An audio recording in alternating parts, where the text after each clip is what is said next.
And all new at 5, the Child Abuse Unit in Cameron County began in 2013 in an effort to protect young victims, and prosecutors are hoping to crack down on the growing number of cases in the county. CBS 4's Patrick Shelvier is here with us in the studio to talk about one of their biggest cases yet.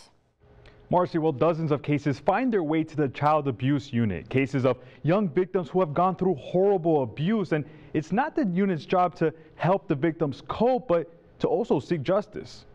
Since July 2013, State Prosecutor Grande has been handling some of the biggest child abuse cases in the county. Most perpetrators don't do this in front of a witness, so you don't have an eyewitness. Most people don't want to admit that they commit these crimes, so you don't have a confession.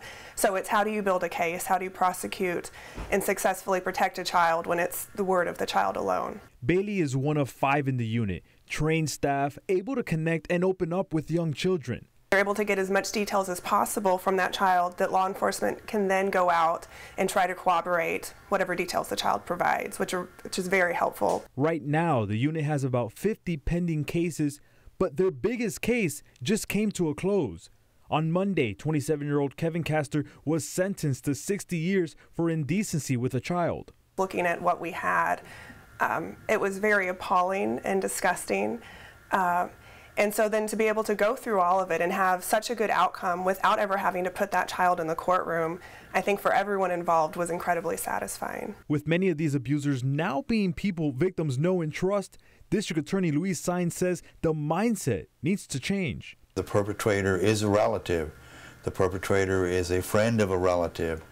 The perpetrator has access to the child. With some of these cases being so severe, prosecutors say they make it their duty to ensure comfort for the victims. These perpetrators continue to hurt another child until they're stopped. Law enforcement, all of us working together, we're also preventing future victims down the road. Both Bailey and Saenz tell me that they hope to create an environment that teaches children that it's okay to speak up, and hope that if any others do find themselves in a similar situation, that they'll do the same. In the studio, Patrick Shelvier, CBS 4 News and ValleyCentral.com.